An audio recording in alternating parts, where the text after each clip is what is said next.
السلام عليكم ورحمة الله وبركاته. ازيكم يا حبايبي، عاملين ايه؟ يا رب تكونوا بخير. مشتركين قناة دودو، اهلا وسهلا بيكم. كنتوا دايما على دماغي من فوق ومشرفيني دايما. يلا بقى مع بعض النهارده نعمل فطار خفيف مع بعض كده.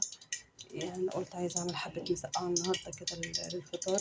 جبت بتنجانية الصبح اهيت وقطعتها وحطيت عليها شوية ملح.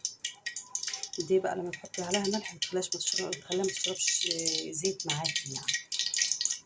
فخلاص بقى انا هبدأ ان انا احمره، يعني مش بحمره جامد، يعني بديله ايه، تشويحة كده اهو في الزيت عليه كده. في ناس يا جماعة بتعملوا يعني ايه، بتحطوا على طول ابيض كده، ما بتحمروش. وكل طبعا الاكل اذواق يا جماعة، بس انا ما بحبوش بصراحة الابيض ده، ولا ولادي بيحبوه. لازم يكون واخد لون بسيط كده عشان ولادي ياكلوا ياكلوها. غير كده ما بيرضوش، يعني بديلها لون، مش ان انا بحرق البتنجان معايا.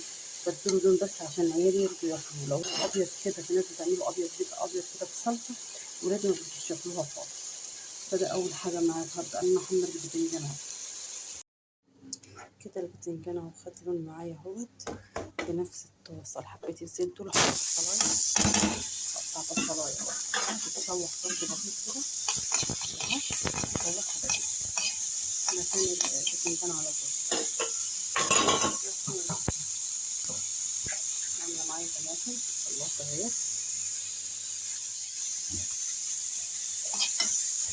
مش محمر البصلاية، يعني هشوحها بس كده انها ايه، تدبل بس مش اكتر.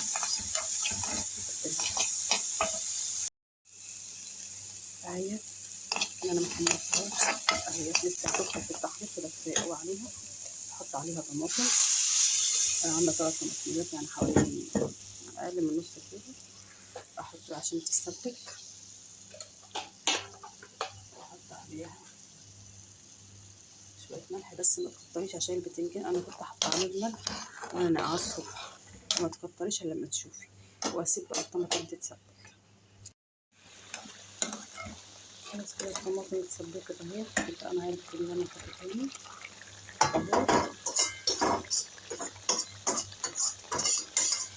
وبعدين اقلبه بقى في الصلصه.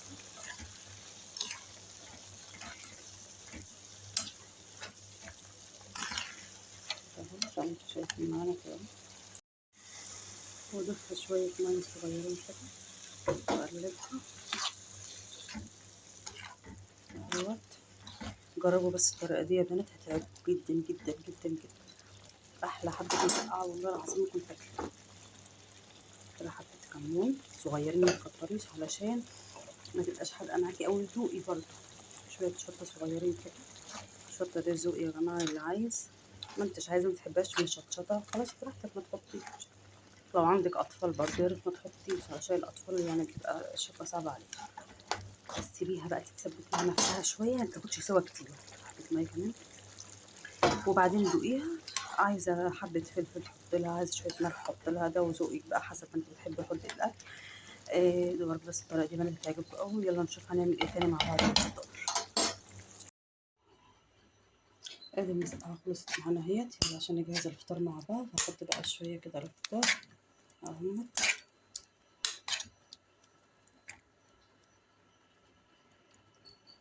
اهو، شويه الفطار اهمت. هاخد بقى بعد كده، تعالى نعمل بقى جبنه بطماطم كده بزيت زيتون. جبنه كده اهوت وعلى طماطمايه،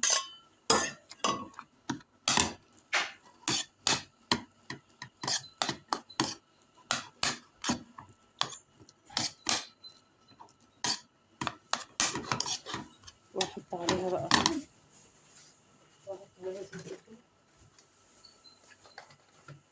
شويه زيت زيتون بس مش كتير اوي.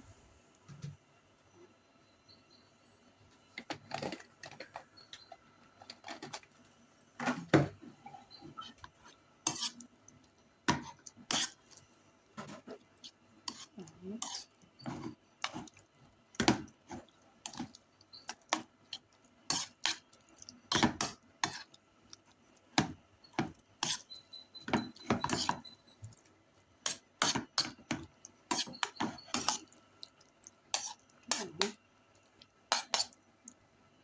اهوت احطه بقى.